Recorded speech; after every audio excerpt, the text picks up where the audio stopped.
Amigos, que Dios les bendiga. Bienvenidos a una nueva edición del Evangelio Diario. Estamos a domingo 16 de abril, segundo domingo del tiempo de Pascua. ¡Aleluya, aleluya! Cristo ha resucitado. Hoy celebramos el Domingo de la Divina Misericordia, instituido por el Papa San Juan Pablo II.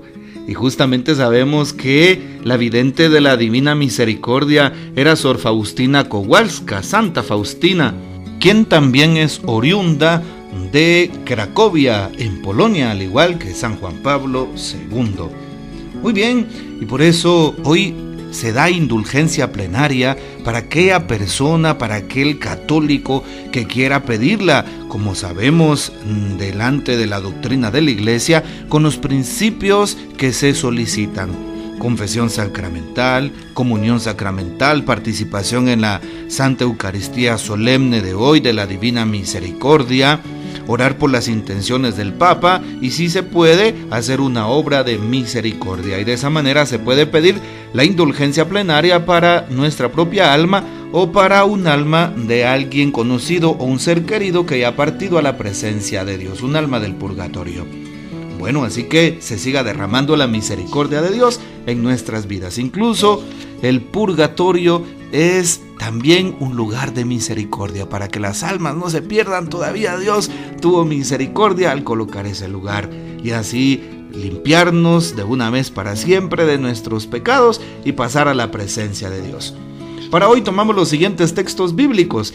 La primera lectura del libro de los Hechos de los Apóstoles, capítulo 2, versículos del 42 al 47. Se nos muestra ahí cómo vivían las primeras comunidades cristianas.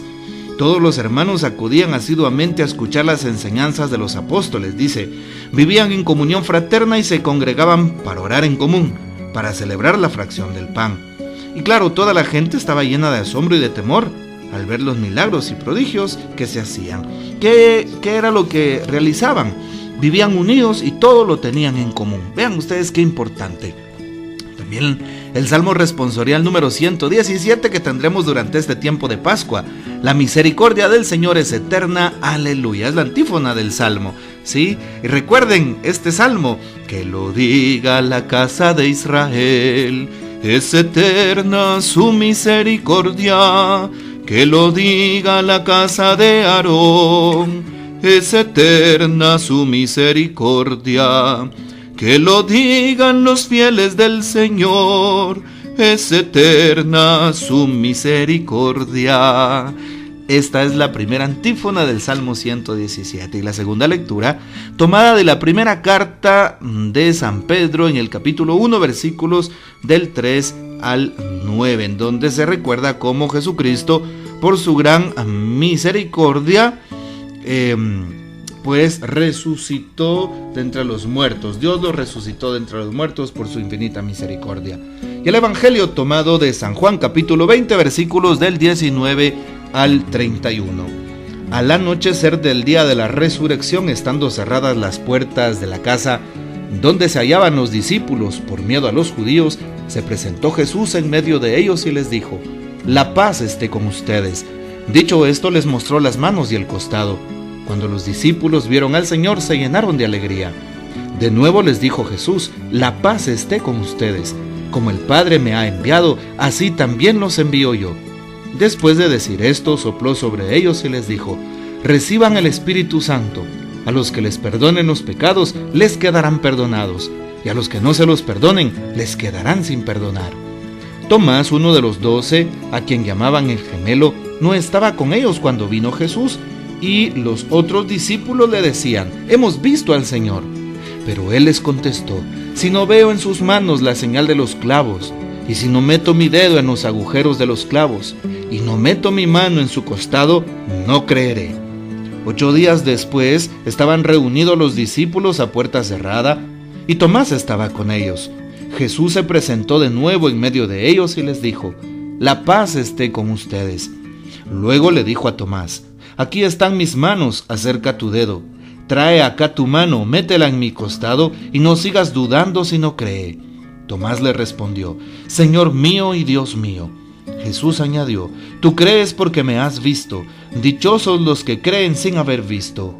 Otras muchas señales milagrosas hizo Jesús en presencia de sus discípulos, pero no están escritas en este libro. Se escribieron estas para que ustedes crean que Jesús es el Mesías, el Hijo de Dios, y para que creyendo tengan vida en su nombre. Palabra del Señor, gloria a ti, Señor Jesús. Ya hemos comentado un poquito la primera lectura, Hechos de los Apóstoles 2:42 y siguientes, y vemos una fotografía, por así decirlo, de lo que hacían, de lo que eran las primeras comunidades cristianas. Todo lo tenían en común, se ayudaban mutuamente, asistían a los enfermos, se reunían para la oración, para la fracción del pan y para la unidad. La fracción del pan se le llamaba en ese momento a la Santa Eucaristía. Qué hermoso que la Eucaristía era el centro de su vida. Como dice el Vaticano II, el Concilio Vaticano II, documento importante en la Iglesia, la Santa Eucaristía es la fuente, es el centro y el culmen de la vida cristiana, y sobre ella giran los demás sacramentos. Así es, porque Cristo está vivo en la Santa Eucaristía. Hoy también te invito para que participes en la Santa Eucaristía y así ganes la indulgencia plenaria, y así también puedas, como fiel cristiano, vivir esta solemnidad pascual. Hoy vale la pena también saber que Jesús resucita, y aunque las puertas están cerradas en la casa en donde se encuentran reunidos los apóstoles, los discípulos, Jesús llega en medio. Y un sentimiento que prevalece, el miedo. Están con miedo, tienen temor, el Señor acaba de morir, están inciertos. ¿Qué va a pasar con nosotros? ¿A dónde iremos? ¿Qué sucederá después? ¿En dónde está nuestra fe? Los miedos y las preguntas que vienen con ese miedo. ¿Cuánta gente no tiene miedo? Miedo al que dirán, miedo al fracaso, miedo a la muerte, miedo a quedarnos solos, miedo a tantas cosas. Así es, y Jesús viene a disipar los miedos. ¿Qué es lo que hace Jesús? Los llena de alegría. Están con miedo, y cuando Jesús llega, aunque están atónitos, no logran creerlo, pero su corazón se ensancha. Tienen gozo, tienen esperanza, tienen luz. Es lo que hace Jesús cuando viene a nuestras vidas, si lo dejamos entrar, si tenemos voluntad. Por eso Jesús dice: la paz esté con ustedes. Así es, quiero enseñarles precisamente ese cantito, ¿verdad? Un canto hebreo.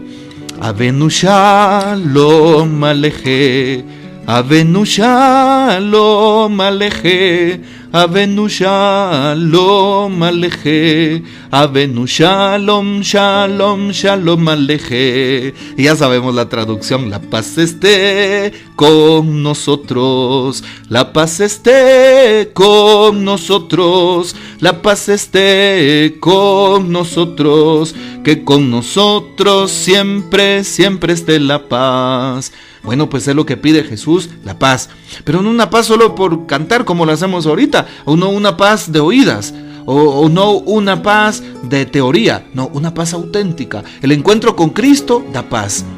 Muchas personas se fijan en lo que dicen los demás, en la opinión que tienen allá afuera. Fíjate en la opinión de Dios contigo. Fíjate en cómo estás en tu relación con Él. En eso debes de fijarte. Pues en eso es lo que da paz. Da paz la conciencia tranquila. Da paz el estar a cuentas con Dios. Si no, pongámonos a cuentas. Y por eso dice: vieron al Señor y se llenaron de alegría. Después de que Jesús da la paz, sopla y les dice: reciban al Espíritu Santo. Sí, un soplo, como Dios Padre sopla en el Antiguo Testamento, en el libro del Génesis, sobre el hombre y la mujer que ha construido de barro. Sopla y les da el Espíritu, el aliento de vida. Uy, hace eso mismo Jesús, los regenera, los renueva. De nuevo los va recreando, les da vida a través del Espíritu. Por eso sopla. Reciban el Espíritu, reciban la vida, reciban la gracia, reciban el ánimo. Y eso es lo que le pedimos al Señor hoy. ¿Qué tienes que pedirle a Jesús hoy? ¿Y qué necesitas pedirle a Dios? Pregúntatelo en este día. Vale la pena. ¿Y qué dice Jesús?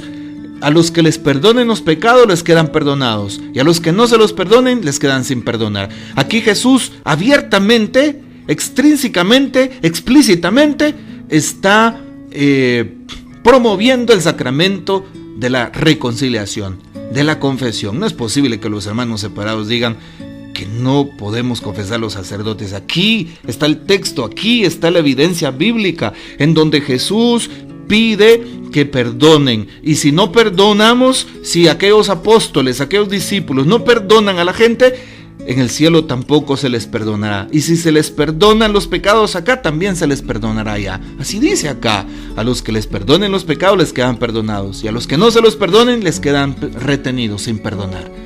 Y esto es parte de la misericordia de Dios, hoy que celebramos a la divina misericordia.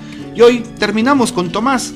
Pidámosle al Señor que aumente nuestra fe y no pasar esas circunstancias difíciles. A veces nos cuesta creer, más nos cuesta creer en los momentos difíciles, en donde creemos que todo es imposible de hacer, en un momento de dolor, en una enfermedad, en la pérdida de un ser querido, en momentos muy difíciles, en las persecuciones. Pero ahí está el Señor y nos dice: cree. Sí, no debemos de ver para creer. Tenemos que creer para ver el actuar de Dios, para ver sus maravillas. Qué distinto es cambiarle esa perspectiva a la frase de hoy. Les invito entonces para que resuenen esas palabras del Evangelio en nuestro corazón. El Señor nos bendiga, que María Santísima nos guarde y que gocemos de la fiel custodia de San José, y la bendición de Dios Todopoderoso, Padre, Hijo y Espíritu Santo descienda sobre ustedes y permanezca para siempre. Amén. Comparte este audio y hasta mañana.